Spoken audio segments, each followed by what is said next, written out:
Amém, irmãos? Muito bom dia. Espero que os irmãos estejam bem. Vamos para mais esse culto. Vamos, como de costume, estar salmodiando Salmo 62. Salmo 62.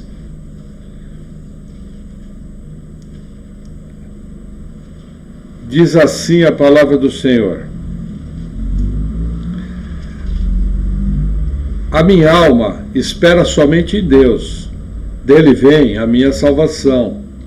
Só Ele é a minha rocha e a minha salvação, é a minha defesa, não serei grandemente abalado. Até quando maquinareis o mal contra um homem? Sereis mortos todos vós? Sereis como uma parede encurvada e uma sebe prestes a cair? Eles somente consultam como hão de derrubar na sua excelência. Deleitam-se em mentiras. Com a boca bendizem, mas nas suas entranhas maldizem. Ó minha alma, espera somente em Deus, porque dele vem a minha esperança. Só Ele é a minha rocha e a minha salvação. É a minha defesa, não serei abalado. Em Deus está a minha salvação e a minha glória, a rocha da minha fortaleza, e o meu refúgio estão em Deus.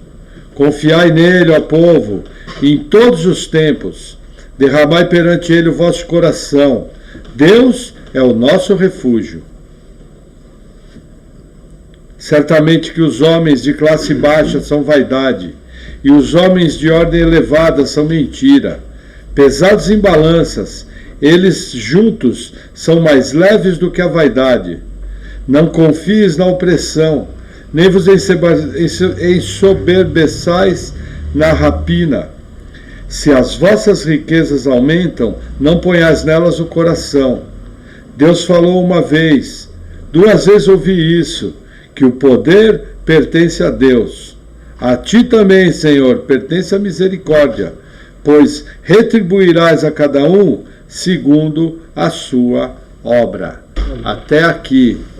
Amém. Fazia tempo que eu não fazia esse salmo. Vamos ao nosso texto base, Evangelho de Mateus, capítulo 9, continuando a nossa exposição em Mateus.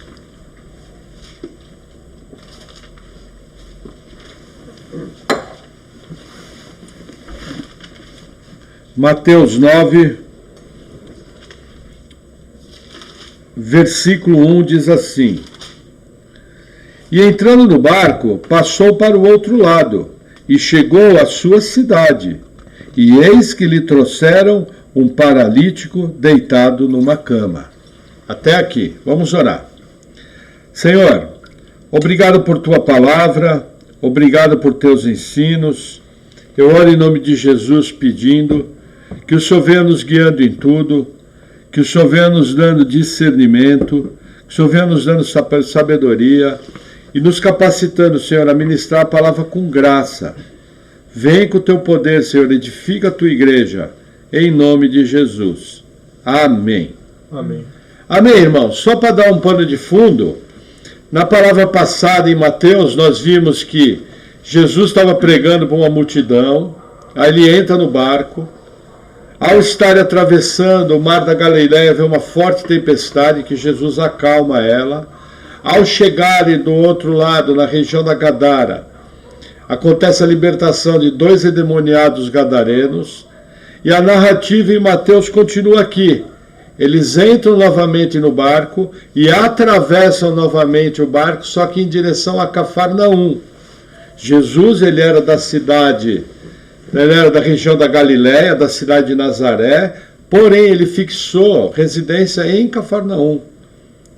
Boa parte do ministério de Jesus vai se passar nessa cidade. E a narrativa aqui, ela abre o seguinte: entrando no barco, passou para o outro lado e chegou à sua cidade. E eis que lhe trouxeram um paralítico deitado numa cama. Essa passagem é retratada nos outros evangelhos com muito mais detalhes. Porém, eu não vou me atentar à narrativa dos outros evangelhos. Eu vou fazer a narrativa exatamente em cima do evangelho de Mateus. Porque o capítulo é um capítulo longo, é um capítulo que nos traz verdades importantes, e quando nós chegarmos nos outros evangelhos, nós vamos ver esses detalhes. A questão aqui, desse capítulo, a questão é a seguinte: vai falar principalmente sobre fé. E aqui é muito importante o entendimento desse capítulo, por quê?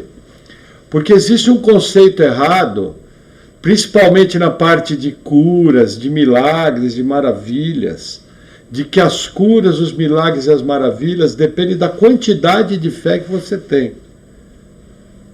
Isso era muito comum. Por exemplo, todo mundo crê que Deus pode curar. Só que todo mundo sabe que nem sempre Deus vai curar sobrenaturalmente. Então, o que acontece? As pessoas acham, de uma maneira não bíblica, que quando não ocorre a cura sobrenatural, é porque houve um obstáculo para a cura. E, em geral, esse obstáculo qual que é? A falta de fé da pessoa.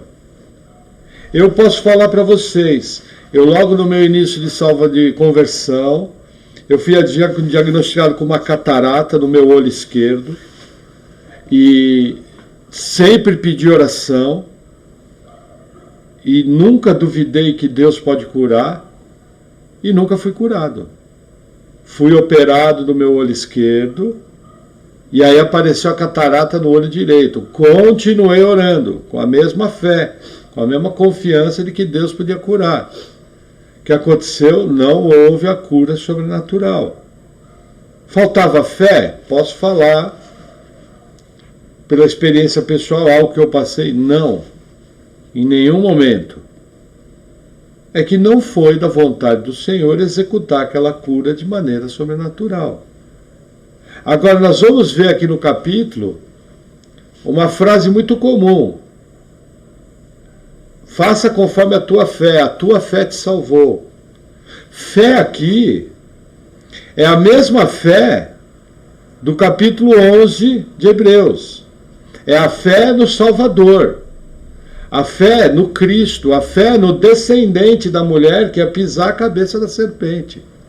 A fé de que o Deus que salva, Jeová é o nome dele, Deus que salva, ele é poderoso para nos dar a vida eterna. A fé, no caso desse texto, de que Jesus era o Messias.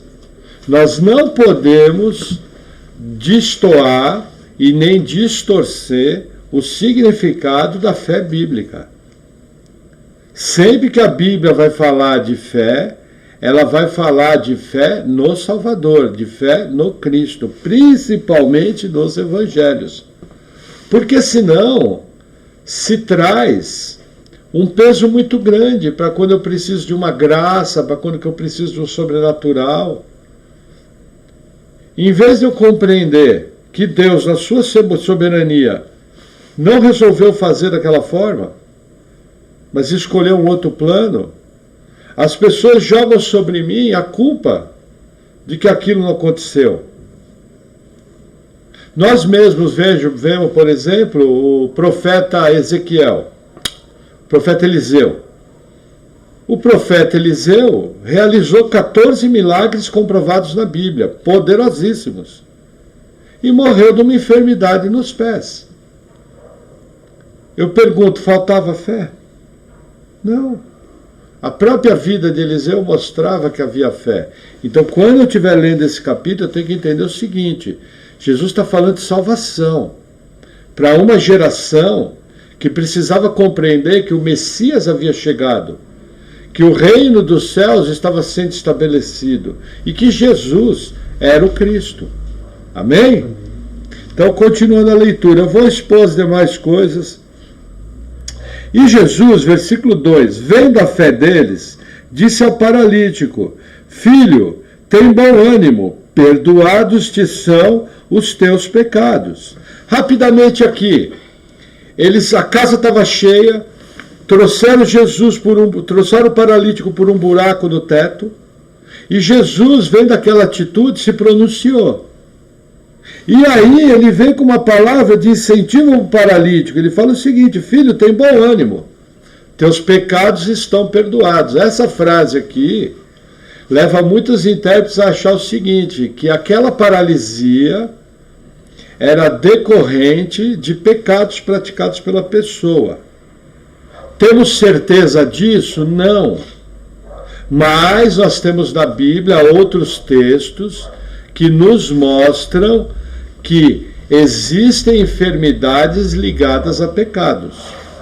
Isso é muito comum de acontecer. Porém, nem toda enfermidade é ligada a pecado. Nós temos que entender que o pecado está agindo no nosso corpo está caminhando para a sepultura, passo a passo, cada pedacinho do nosso corpo está morrendo. Isso é uma verdade. E que bastasse isso já para mim ter uma enfermidade. Agora, Jesus, ele está mexendo numa questão muito séria aqui. Vamos continuar a leitura, vocês vão ver. Versículo 3. E eis que alguns dos escribas diziam entre si, ele blasfema. Aqui é a questão dessa primeira narrativa. Por quê? Os escribas eram doutores da lei. E era entendimento comum o seguinte: eu só posso perdoar se eu fui ofendido por aquele pecado. Ao Jesus falar isso, eles tinham o entendimento, e esse entendimento é correto, de que todos os pecados, na verdade, eles vão ter como ponto final de ofensa a Deus. Quando Jesus fala, perdoados estão os vossos pecados, Jesus está se colocando na posição de Deus. E isso para os escribas, eles já imediatamente falam, ele blasfema. Qual era a blasfêmia? Jesus se colocar como Deus. Por quê? Porque ele disse, perdoados estão os vossos pecados. Então tem que ter esse entendimento no texto.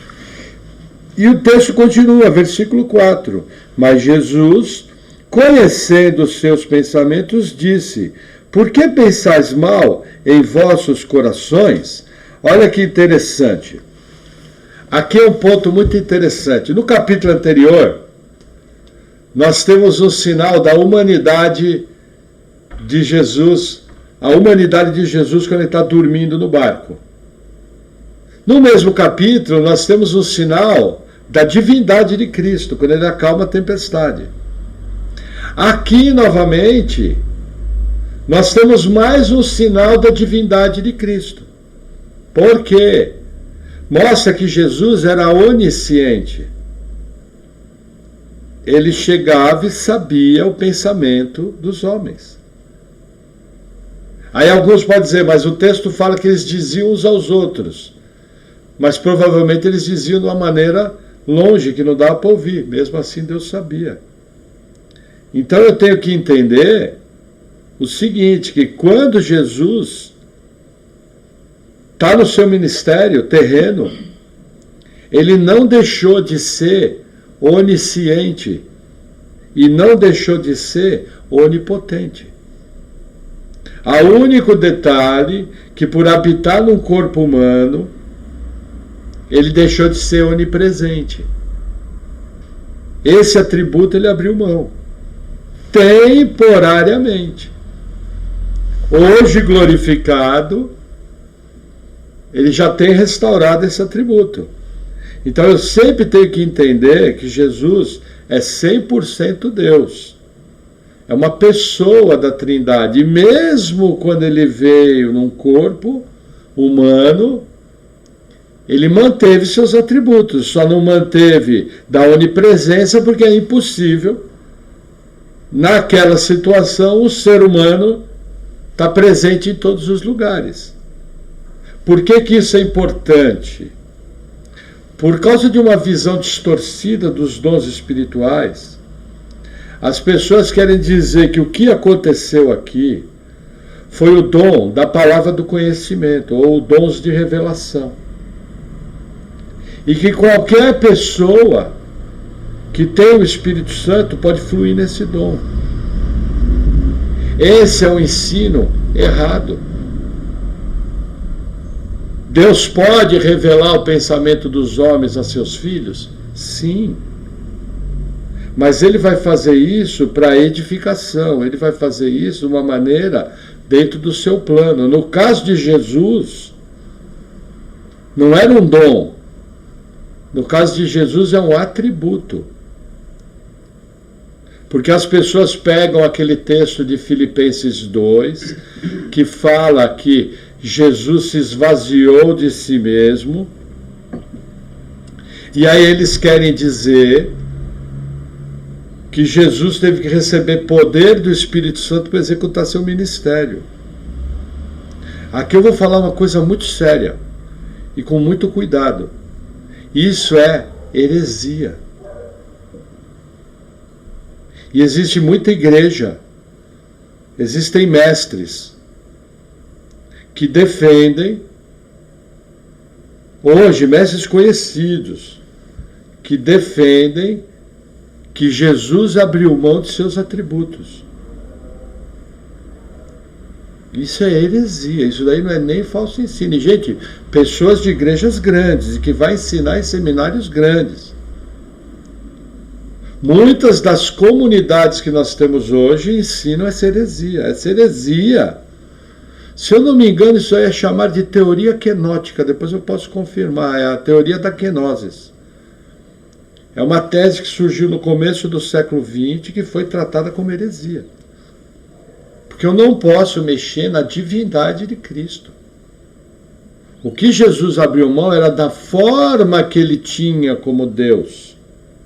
E veio habitar num corpo humano. Por isso que em um corpo humano, como Emanuel, Deus entre os homens, ele não pôde ter onipresença.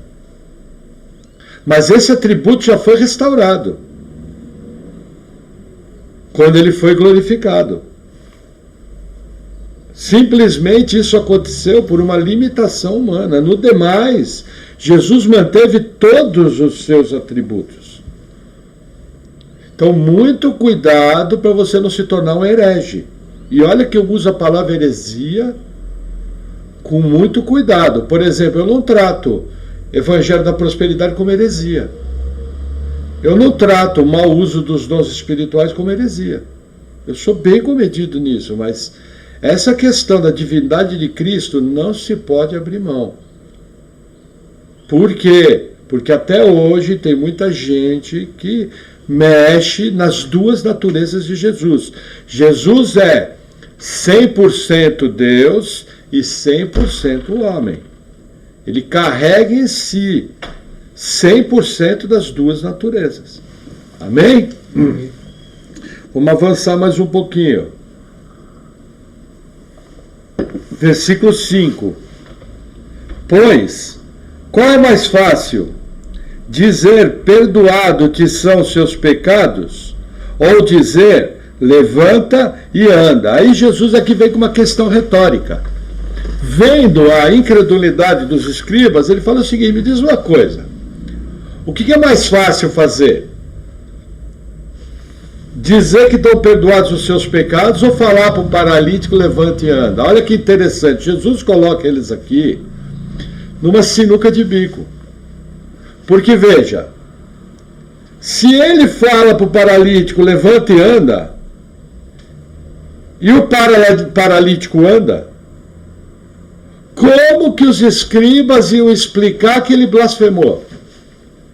Já que todo mundo sabe que Deus não iria dar poder para um blasfemo. Entende a questão que Jesus joga aqui? Jesus vai a fundo. E gente vai me dizer uma coisa, o que é mais difícil? Dizer, estão perdoados os seus pecados ou dizer, levanta e anda? Esse era o ponto aqui.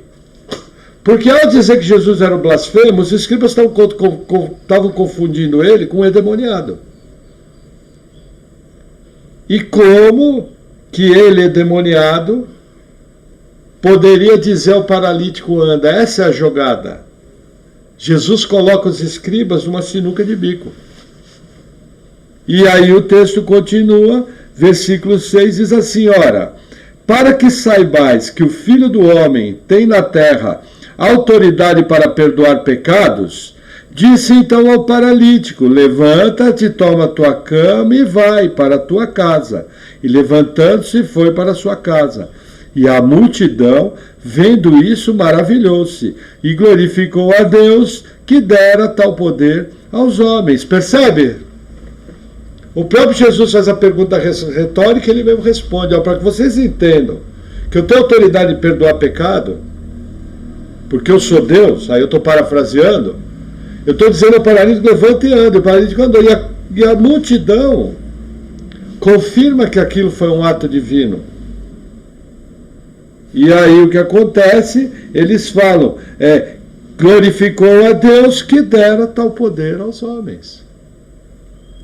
Então isso aqui foi um sinal messiânico, claro.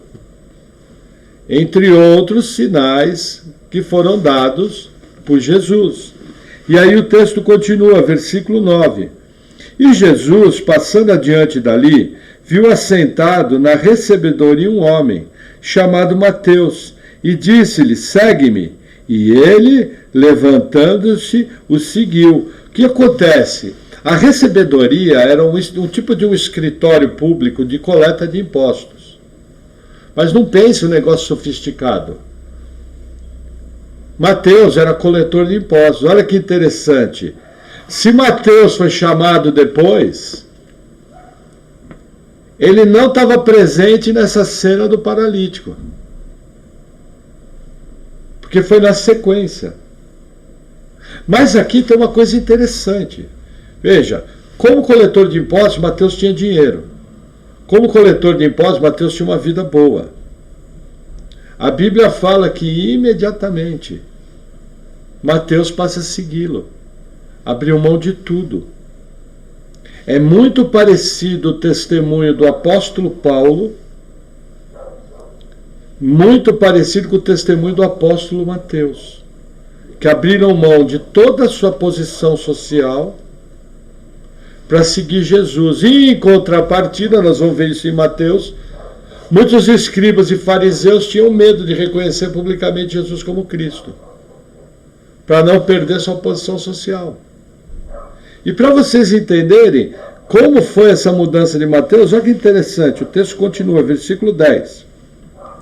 E aconteceu que, estando ele em casa, sentado à mesa, chegaram muitos publicanos e pecadores, e sentaram-se juntamente com Jesus e seus discípulos. Aí o que acontece? Mateus faz uma festa na sua casa. E Jesus e os discípulos estão nessa festa.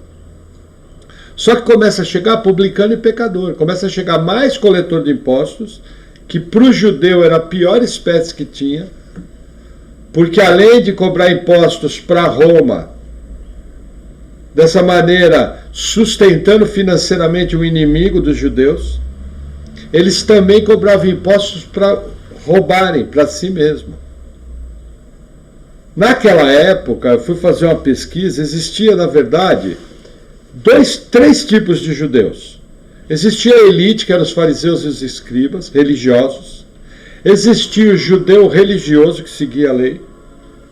E existia o judeu de vida secular, como Mateus e seus amigos. Quem era essa turma aqui? Era a turma da balada. Era a turma do rastapé, a turma do vaneirão, a turma da festança. Foi esse pessoal que se reuniu com Jesus. E aí o texto continua, versículo 11. E os fariseus, vendo isso, disseram aos seus discípulos: por que come o vosso mestre com publicanos e pecadores? Olha que interessante, primeira fria. Um judeu religioso nunca comeria com publicano e pecador. Aí os fariseus vêm e perguntam para os discípulos. Se eu sou discípulo, eu respondia, falava: olha, chefia, não sei. Pergunta para ele. Ele trouxe a gente, eu só estou seguindo. Estamos aqui, estamos comendo, talvez ia ter algum discípulo mais falante. Mas ninguém sabia. Só que o que acontece, só que o versículo 12 fala: Jesus, porém, ouvindo, disse-lhes: não necessitam de médicos são, mas sim os doentes. Ide, porém, e aprendei o que significa misericórdia quero e não sacrifício, porque eu não vim a chamar os justos, mas os pecadores ao arrependimento. O que acontece? Jesus faz uso de Oséias. Quando lá em Oséias é falado, é melhor obedecer do que sacrificar. É um dos ensinos de Oséias, em que o povo queria uma prática religiosa desobedecendo a Deus. E aí o que Jesus fala aqui? Que ele não veio chamar os justos o quê? Justos segundo o seu próprio padrão. Quem eram eles? Os fariseus. Nessa época aqui, os judeus não tinham problema com idolatria, como antes do exílio. Não tinham problema com adoração contaminada, eles seguiam a lei à risca. Só que o que acontece? Começou a acontecer a chamada interpretação da lei. E dentro dessa interpretação da lei, os judeus começaram a desenvolver uma série de minúcias, uma série de detalhes. Por exemplo, havia discussão qual era o tipo de nó que eu podia dar no dia de sábado. Havia discussão de quais eram as tarefas que eu podia fazer no dia de sábado. Coisas que nunca apareceu na lei. Por exemplo, na Torá o que a gente vê é o seguinte: o homem saiu para colher lenha. Ele foi extirpado de Israel, foi apedrejado. Isso estava constando lá. Agora, se alguém carregasse um balde d'água, não aparecia. Então eles transformaram a lei numa prática cega, num legalismo vazio. E por medo de não cair de novo no exílio, de não cair de novo na regalia, eles acabaram caindo numa prática vazia que desrespeitava a palavra de Deus. E veja que interessante, eles não foram levados ao exílio,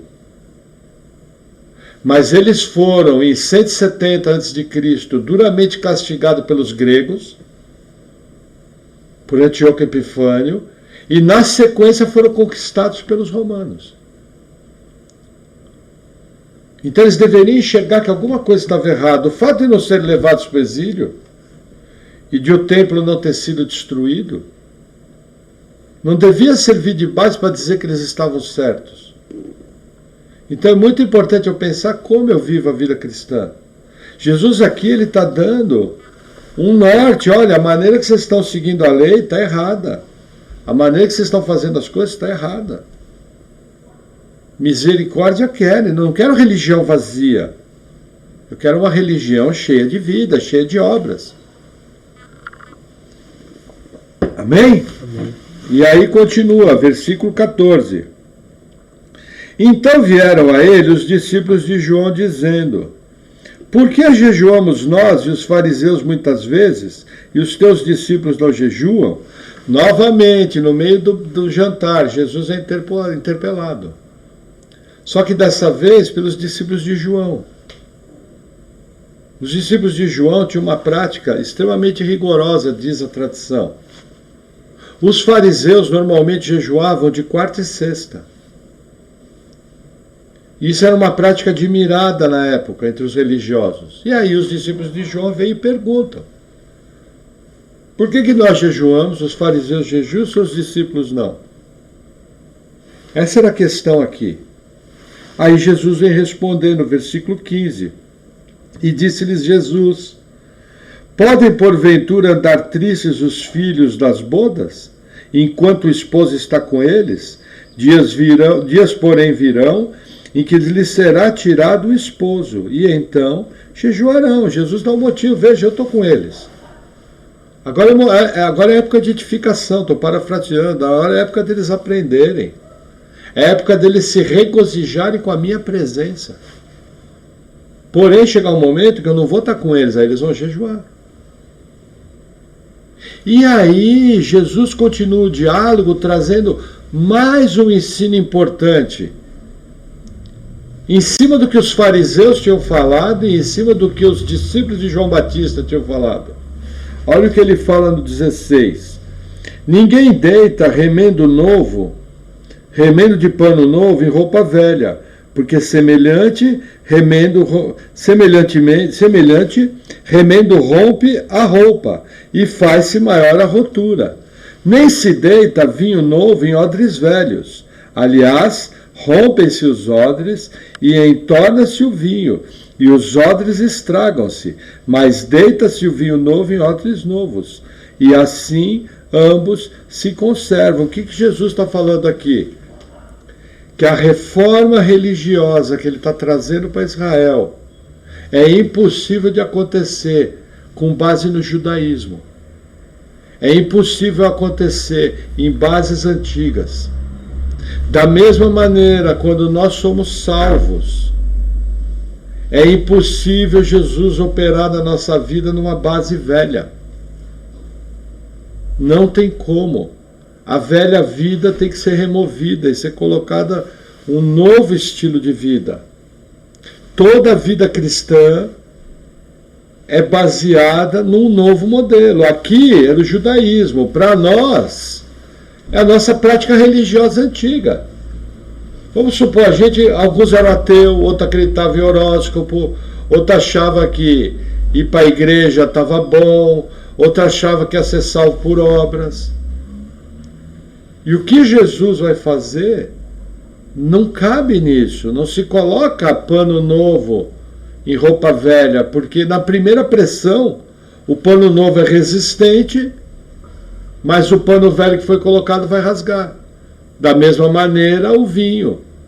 Quando o vinho era fermentado, ele liberava gases. Se o odre era velho, ele se arrebentava. Por isso tinha que ser um odre novo, para aguentar a pressão dos gases da fermentação. Então é o que Jesus está falando aqui. O que eu estou fazendo aqui, nesse sistema de vocês, não funciona. Só que ainda eles não tinham tanto alcance. Espera aí, o que é pano novo e roupa velha? O que é, entendeu? Eles não tinham ainda esse alcance. Mas assim o texto continua. Versículo 18. Dizendo-lhes essas coisas, eis que chegou um chefe e o adorou, dizendo: minha filha faleceu agora mesmo, mas vem, impõe-lhe a tua mão e ela viverá. Olha que interessante. Esse chefe era um chefe de sinagoga. O nome dele era Jairo, nós vamos ver isso em outros evangelhos. A filha dele tinha morrido. E ele vai procurar Jesus, reconhecendo Jesus como Deus, reconhecendo Jesus como Cristo. Isso é muito importante aqui, porque aqui tem um ensino para nós hoje. Quando vem o problema, você busca Deus? Ah, eu busco, pastor. De que forma? Da sua forma, na religião que você criou? Ou você busca a Deus de maneira bíblica? Com orações, com jejuns, com estudo e leitura da palavra, sendo pastoreado, sendo discipulado como um discípulo de Jesus, congregando. Porque as pessoas, muitas vezes, elas têm alvos, muitas vezes elas têm objetivos, e muitas vezes, até pelo esforço próprio, elas conseguem realizar esses objetivos. Mas a pergunta aqui é o seguinte, não é fazer coisas. A pergunta aqui é o seguinte, eu estou fazendo e levando minha vida cristã de acordo com o que Jesus ensinou? A gente vê no exemplo desse chefe dessa sinagoga que ele foi certeiro. Ó, minha filha morreu. Quem pode ressuscitar ela é Deus, é o Messias. O que ele está reconhecendo aqui? Que Jesus era o Cristo. Aqui começa aquele tipo de fé que eu falei no começo. E aí a narrativa continua, versículo 19. E Jesus, levantando-se, seguiu-o, ele e os seus discípulos. E eis que uma mulher, que havia já 12 anos, padecia de um fluxo de sangue. Chegando por detrás dele, tocou a orla da sua roupa, porque dizia consigo: se eu tão somente tocar a sua roupa, ficarei sã. Qual que era a questão aqui? Essa mulher aqui, ela tinha uma hemorragia que não cessava.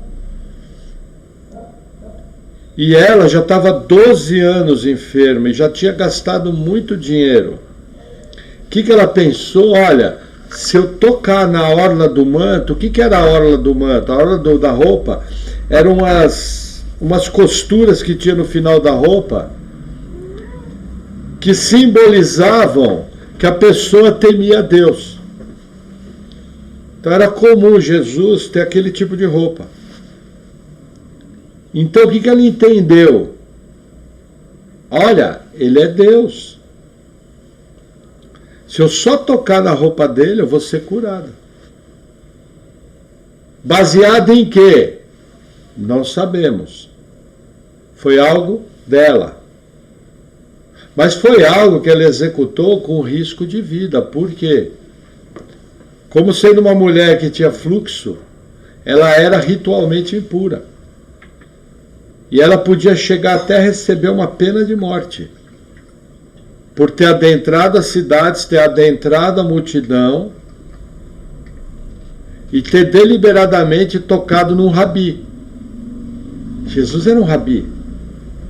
Ele já tinha mais de 30 anos, ele nunca seria ouvido. Em alguns textos fala, rabi, rabi. Então a questão aqui é o seguinte: a fé dessa mulher era baseada no fato de que Jesus era Deus, era o Cristo, era o Messias. E ela faz isso. E aí o que acontece? Veja que interessante, versículo 22. E Jesus, voltando-se e vendo-a, disse: tem bom ânimo, filha, a tua fé te salvou. E imediatamente a mulher ficou sã. O interessante aqui é o seguinte: Jesus não fala, a tua fé te curou, fala. Não, a tua fé te salvou. Mostrando a ordem das coisas. Percebe como a gente ensina coisas que não estão no texto? Por aí fora é ensinado, a tua fé te curou. As pessoas leem a tua fé te salvou. Mas elas dão a ênfase da cura, não da salvação.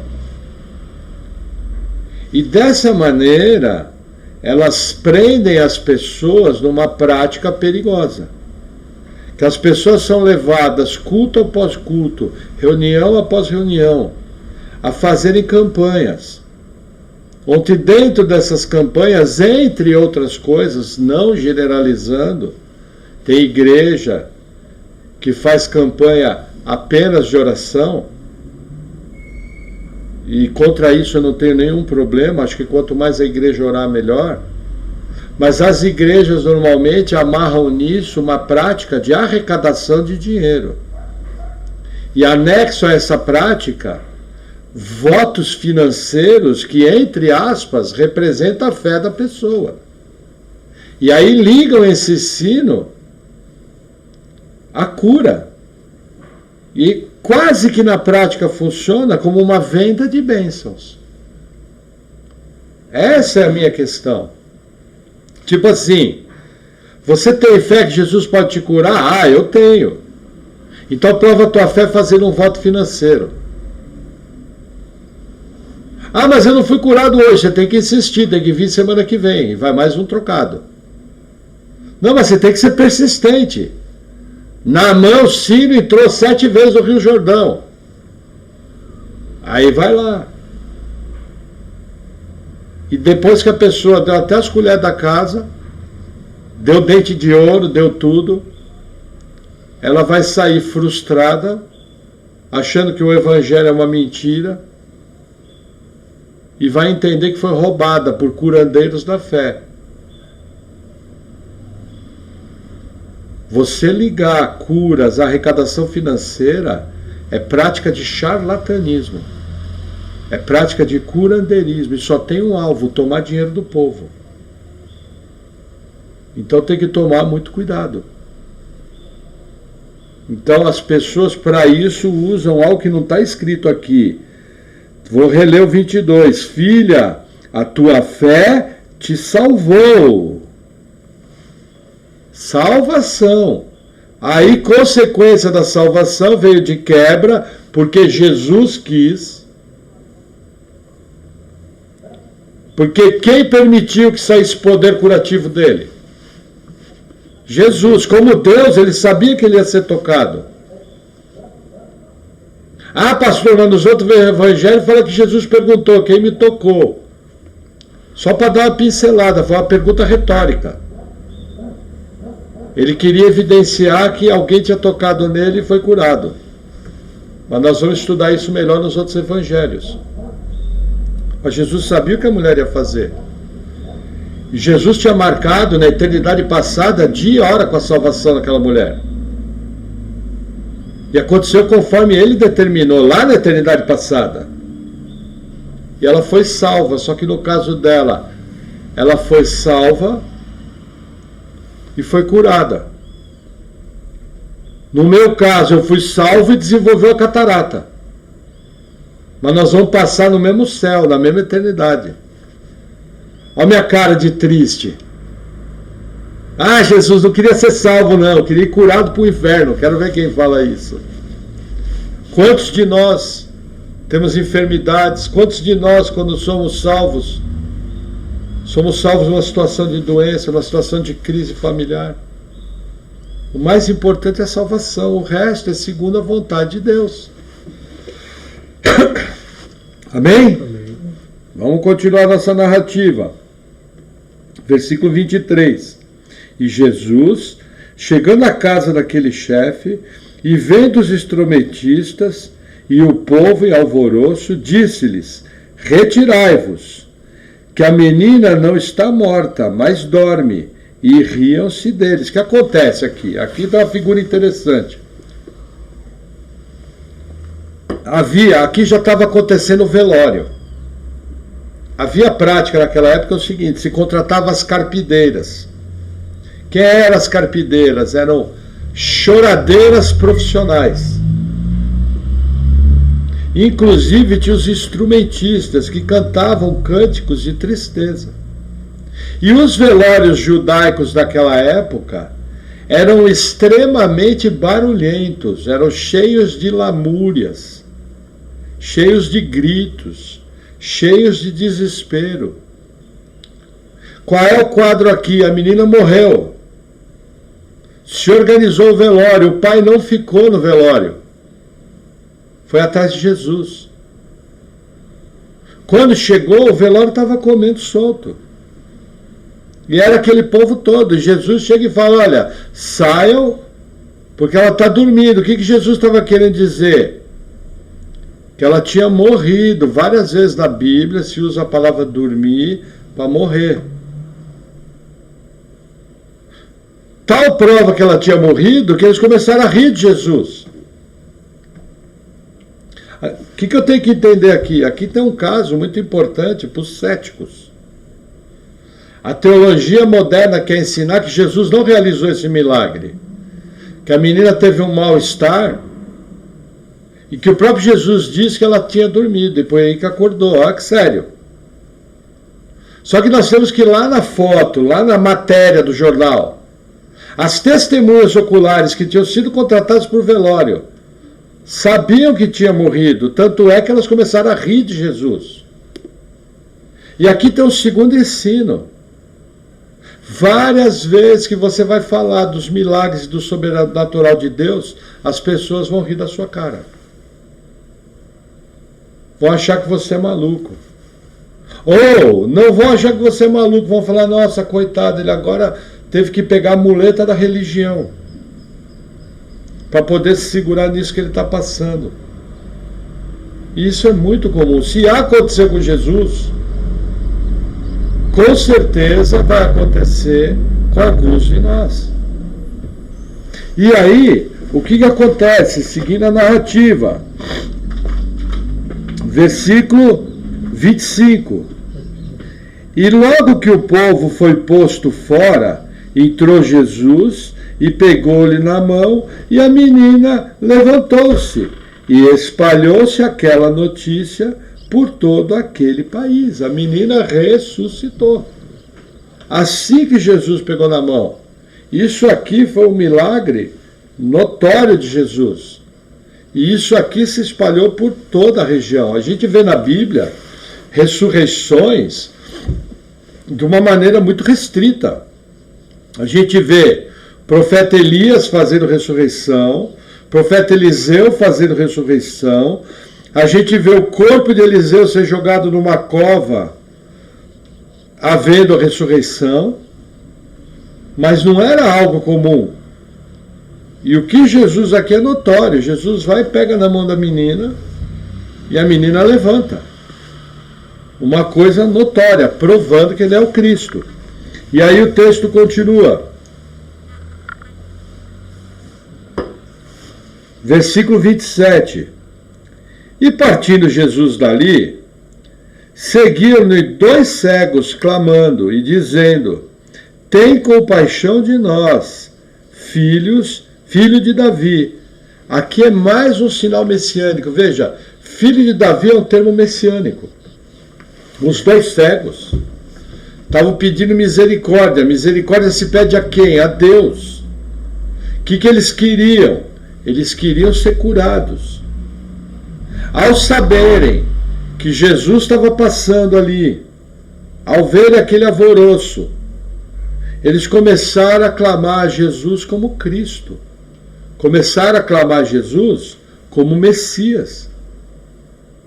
A prova disso é que eles vinham clamando: Filho de Davi, tem misericórdia de nós. Que eles estavam reconhecendo Messias, o Cristo, o ungido, tem misericórdia de nós, reconhecendo que Jesus era o Cristo. É o alvo da fé aqui. E aí o texto continua, versículo 28. E quando chegou a casa, os cegos se aproximaram dele, e Jesus disse-lhes: credes vós que eu posso fazer isso? Disseram-se eles: sim, Senhor. Jesus ainda faz uma pergunta retórica, confirmando. Veja, a primeira coisa que você tem que entender, eles eram cegos. Cego não anda com facilidade no meio de uma cidade. Eles seguiram Jesus até a casa. A narrativa dos outros evangelhos é mais completa, fala que eles estavam importunando. Aí quando chega, Jesus ainda faz uma pergunta. É bem interessante essa pergunta de Jesus. Pô, os caras vieram andando, gritando: Filho de Davi, tem misericórdia de nós. Aí ele pergunta: vocês têm fé de que eu posso fazer isso? Eles falam: tem. E esse texto aqui gera confusão. Porque, olha o que o 29 fala: tocou então os olhos deles, dizendo: seja-vos feito segundo a vossa fé. E aqui que é o ponto. Que fé que está falando aqui? Segundo a Bíblia, a fé de que Jesus era o Cristo. Segundo os pregadores modernos, a fé de que Jesus podia curar. Separando as duas coisas. Temos que lembrar o texto do profeta: ele levou sobre si as nossas enfermidades. Para quê? Para provar que ele era o Cristo. A grande prova de que Jesus era o Cristo eram os milagres que ele fazia, numa quantidade tal que era notório. Então eu não posso mudar o que o texto está dizendo aqui. Eu tenho que... Veja, texto fora do contexto é pretexto. E as pessoas acham e ensinam que a gente parece que tem que ter um fezômetro. O que é o fezômetro? É um medidor de fé. Aí quando eu vou orar por uma cura, o pessoal fala: ora com bastante fé que Jesus vai te curar. E você não é curado. Fala: nossa, não tive fé. Mas não é isso que a Bíblia ensina. Você tem que ter fé que Jesus é o Cristo. Se vai acontecer a cura, é Ele que decide. Eu pergunto: quantos cegos tinha na época que Jesus andou na terra? Só 2. Por que ele não foi atrás dos outros para curar? Quantas crianças que morreram precocemente na época de Jesus? Por que ele não foi atrás de todas? O único lugar parecido com o hospital que Jesus foi e efetuou uma cura foi o tanque de Siloé, que tinha um paralítico lá há 38 anos. Era o que mais se parecia um hospital. Então nós temos que entender o caráter messiânico das curas. E temos que entender, Deus cura? Sim. Ele pode fazer isso hoje? Sim, e faz. Mas é conforme a sua vontade. Vou te dar a prova. Deus não tinha poder para evitar com que eu não tivesse descolamento de retina? Era difícil para ele, criou o universo. Dá só um espirro, não tem descolamento de retina. Mas dentro do seu plano, da sua soberania, Deus escolheu que eu tivesse um descolamento de retina. O propósito eu vou entender plenamente quando eu estiver com ele. Talvez até entenda parte desse propósito em vida. Mas não cabe a mim. Cabe a mim crer no Cristo, servir a Deus. Não existe promessa de que você vai ser curado de todas as suas doenças. Não existe promessa que todos os seus problemas vão ser resolvidos. Na verdade, as promessas são o contrário. No mundo tereis aflição, sereis odiados por causa do meu nome. Estava ouvindo essa semana uma pregação do Marcos Ranconato, falando sobre a perseguição, lá na carta aos Hebreus. Chega uma hora, Paulo fala o seguinte: olha, vocês no passado resistiram, vocês foram colocados em vergonha pública, vocês tiveram seus bens tomados, vocês tiveram um monte de problema. Mas deixa eu falar uma coisa, vocês ainda não sangraram por causa da perseguição. Do que vocês estão reclamando? E aí o Marcos Ranconato colocava: imagina se prega essa verdade de Hebreus nas igrejas hoje? Hoje a pregação, eu vou ensinar vocês a sangrar pelo nome de Jesus. E vou provar na Bíblia que isso pode acontecer. Essa pregação enche a igreja? Não, as pessoas simplesmente riscam o texto. E não pregam. Então eu tenho que tomar muito cuidado com aquilo que eu ensino e com qual é o objeto da minha fé. Gente, eu tenho expectativa sim, que Deus pode curar. Quem me conhece sabe, eu vejo um paralítico, normalmente eu vou lá e oro. Se eu vou lá e oro é porque eu quero aparecer, Deus que me guarde disso. Segundo, é porque eu sou maluco? Também não. Terceiro, porque eu sou um palhaço? Também não. É porque eu creio que se Deus resolver naquele momento curar aquela pessoa, vai ser algo maravilhoso. Eu quando vou em velório e sinto confiança no meu coração, eu oro para o morto ressuscitar. Já fiz isso várias vezes. Discreto na minha, ficar lá pagando mico. Entendeu? Não. Mas se eu oro aquilo é porque... Entendeu? Até é melhor orar por morto que aparece menos. Você orar para um paralítico ressuscitar, levantar, aparece mais. Pelo morto é melhor, que se ora na sua ninguém vê. E se ele ressuscitar, ninguém vai ficar sabendo que você orou. O paralítico ainda vai vir um holofote sobre você. Mas a gente tem que ter expectativa no Deus que cura. Porém, temos que entender que essas curas estão debaixo da soberania de Deus. Não estão debaixo de uma quantidade de fé.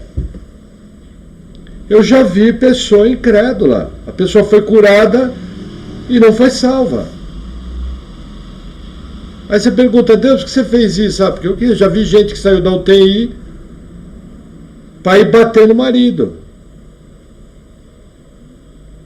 Uma pessoa conhecida de um dos irmãos aqui da igreja. Menina ficou na UTI, Deus foi lá, restaurou ela, hoje ela bate no marido. Na igreja, pior ainda. É crente.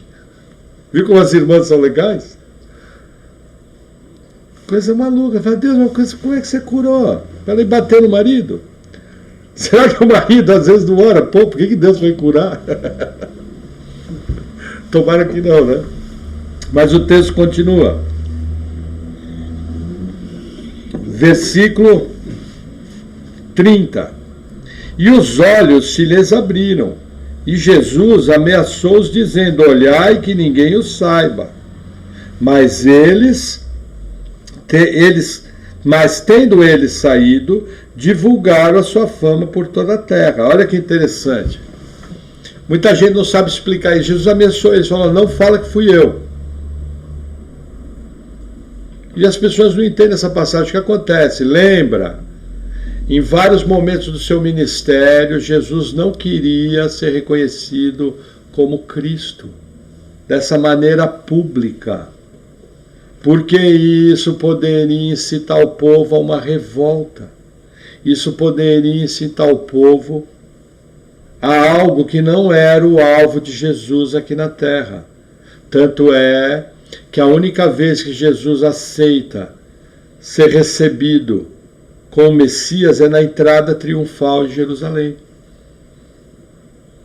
É a única vez que isso aí acontece publicamente. Por quê? Porque Jesus, dessa maneira, queria evitar uma atitude precipitada do povo. Jesus não veio para estabelecer um reino político. Os judeus tinham a fé de que o Messias viria para instituir um reino político, para libertar eles dos romanos. Só que aí o que os dois cegos faz? Não dá conta de ficar quieto, sai falando para todo mundo que Jesus curou eles. Eu pergunto, Jesus sabia que eles iam sair falando para todo mundo? Sim. E por que mesmo assim ele curou? Jesus queria que ele saísse falando para todo mundo? Não. E por que isso acontece? É simples. Jesus está mostrando aqui os critérios do seu ministério, a sua maneira de agir. Uma estratégia coerente, com princípio, meio e fim. Claramente Jesus faz isso aqui. Mas olha, que é difícil para esses dois cegos ficar quieto. Quando acontece, eu lembro que quando nós trabalhávamos com filmes evangélicos, eu conheci uma pessoa lá em Colombo e aquela pessoa tinha sido curada de um câncer gravíssimo, um câncer mortal. E ela olhava para a cara e falava: foi Deus que me curou. E ela não ia para uma igreja evangélica, ela ia para uma igreja católica. E ela tinha plena convicção que era Deus que tinha curado. E olha, é o seguinte, não tinha papo de Virgem Maria, de São Longuinho, nada disso. Era Jesus me curou e Jesus me curou. E eu sou agradecida pela graça que Jesus me deu, tudo Jesus. Ela tinha convicção e foi curada de um câncer gravíssimo. Entendeu? Porque, tem católico salvo? É aquela pergunta. Se nasceu de novo, tem. Nós não somos capazes de julgar quem é salvo de uma igreja cristã. Não podemos esquecer que o catolicismo, com todos os problemas que tem, mantém as 9 doutrinas principais do cristianismo. Não podemos esquecer que o adventismo mantém as 9 doutrinas principais do cristianismo. Aquelas que são intocáveis. Pode ter gente salva lá? Sim. Como é que eu sei? Só se nasceu de novo. Mas eu não tenho um detetor de metal, detetor de novo nascido. Só vamos saber lá na glória. Amém? Amém. Versículo 32. E havendo-se eles retirado, os cegos, trouxeram-lhe um homem mudo e endemoniado. E expulso o demônio, falou o mudo, e a multidão se maravilhou, dizendo: nunca tal se viu em Israel. Aqui tem um texto interessante, na área de demonologia. Esse texto nos mostra claramente que demônios podem provocar enfermidade física. Assim, a maneira que Mateus retrata, e Lucas também vai retratar, Lucas era médico, mostra que essa pessoa estava enferma por causa de uma atuação demoníaca. Lembram da mulher encurvada? Jesus fala, essa mulher estava sendo, qual é o termo que ele usa? Presa, escrava de Satanás,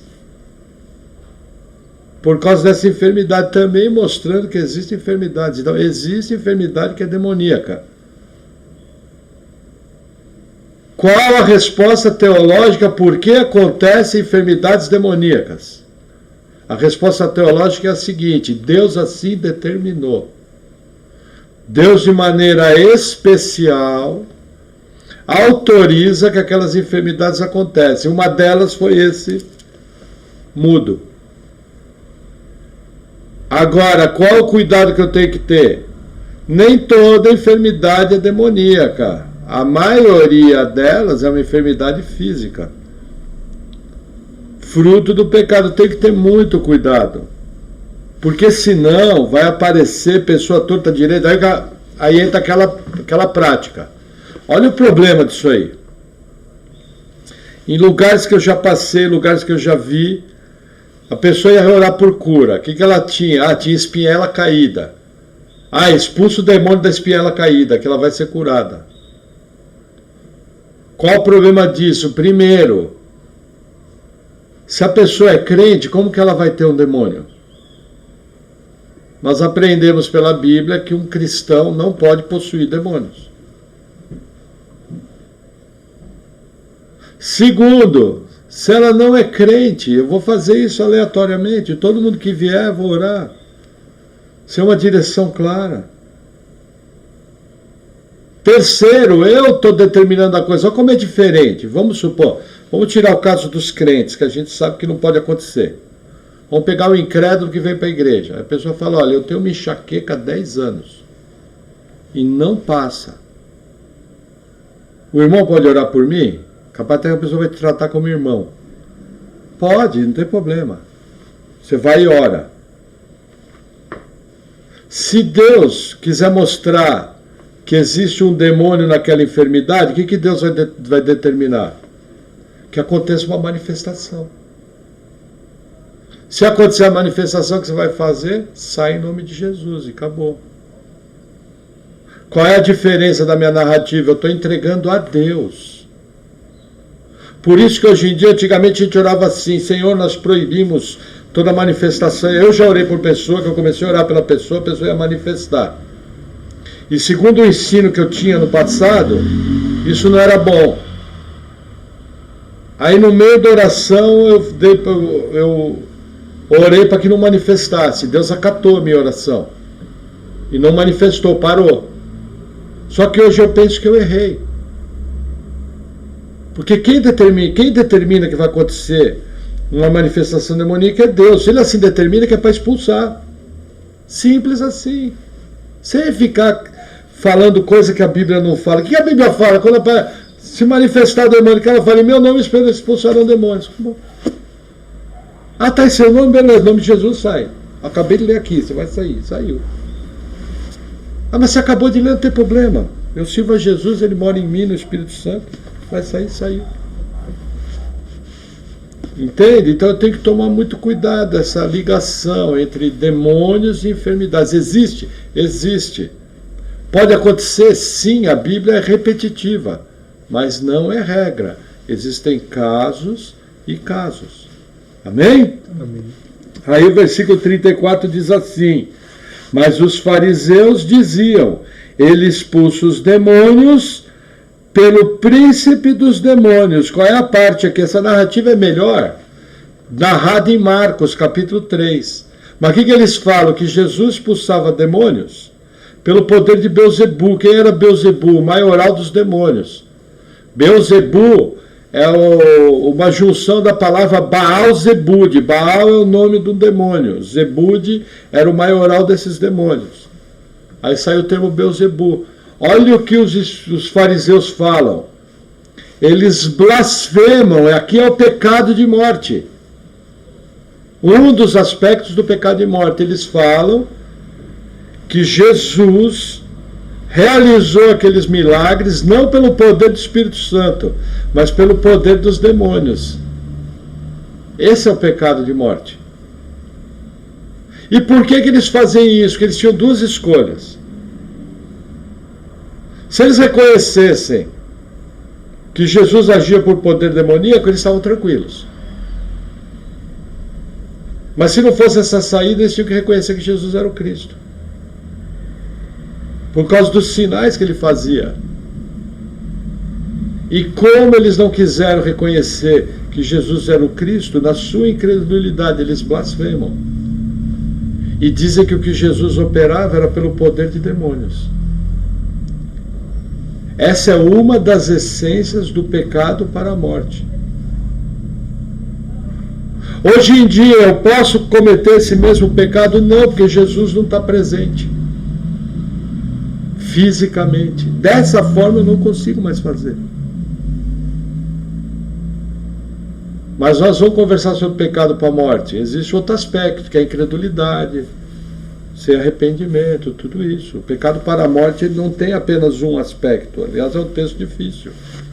Mas aqui mostra que os fariseus preferiram, em vez de reconhecer Jesus como Cristo, dizer que ele estava endemoniado. E por isso que ele fazia isso. E aí o texto continua, versículo 35.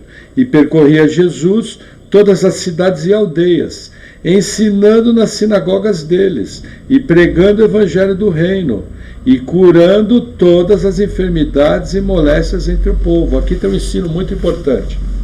Muito importante. O que acontece? O que acontece? Sinais são importantes? São. Curas são importantes? Sim. Necessárias. Mas Jesus nos dá o exemplo de como o ministério cristão tem que ser feito.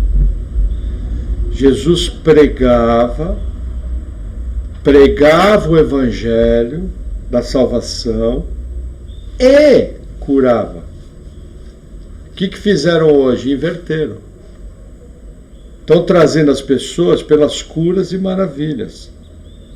Muitos são charlatões evangélicos, querendo tomar dinheiro do povo. Mas a gente tem que trazer as pessoas pela salvação. Por quê? A única certeza que eu tenho é que se eu nascer de novo, sou salvo. E eu só posso nascer de novo pela pregação do evangelho. Eu não tenho certeza que eu vou ser curado, eu não tenho certeza que minha vida vai melhorar, eu não tenho certeza que o problema vai ser removido. A função do evangelho é salvar. Aspectos sobrenaturais, operação de milagres e maravilhas são secundários. Existem, sim, são muitos, são. Até hoje existe, até a volta de Jesus vai acontecer milagre. Deus é poderoso para curar hoje. Mas é secundário. Então Jesus aqui dá a ordem. Ele percorria as cidades ensinando. Em primeiro lugar, o ensino. O que o pessoal faz hoje? Em primeiro lugar, o sinal. O que vai acontecer? Vão seguir o anticristo e o falso profeta, que vai fazer descer fogo do céu. Por estarem seguindo o sinal e não o ensino. É bem interessante isso aí. E o texto continua, versículo 36. E vendo as multidões, teve grande compaixão delas, porque andavam cansadas e desgarradas, como ovelhas que não têm pastor. Então disse aos seus discípulos: a ceifa é realmente grande, mas poucos os obreiros. Rogai, pois, ao Senhor da ceifa que mande obreiros para a sua colheita. Essa aqui é sempre a questão, né? Muita obra para ser feita, muito evangelho para ser pregado, muita pessoa para ser discipulada, ser batizada e poucos obreiros. E nos dias de hoje é pior ainda, porque veja, as pessoas não têm na sua vida um ministério cristão. As pessoas, em geral, os crentes, não servem a Deus no evangelismo pessoal, na oração, na exortação, no consolo bíblico. Pessoas não fazem, falam: não, eu não sou pastor. Isso é obrigação do pastor, isso é obrigação do evangelista. Não é obrigação do evangelista. Isso é uma questão para todo crente. Temos que fazer a nossa parte. Por quê? Porque existe um chamado, tem muita gente para ser alcançada. E eu tenho que fazer esse ministério de ensinar o Evangelho. E pode ser que, enquanto eu estou fazendo esse ministério, milagres e maravilhas aconteçam, o que é tremendo. Você vê pessoas sendo salva e sendo curada. De atos só Deus pode fazer. Amém? Vamos orar? Senhor, obrigado por tua palavra. Obrigado, Senhor, pela tua salvação. Obrigado porque tu és um Deus do sobrenatural, é um Deus que cura, um Deus que liberta. Tu és o Deus Todo-Poderoso. Que nós possamos, Senhor, estar olhando para a nossa vida, percebendo o que temos feito de errado e mudando o nosso comportamento. Que possamos ter um ministério cristão abundante, um ministério de alguém que te ama. Que o Senhor venha, Senhor, nos capacitando para toda boa obra. Em nome de Jesus.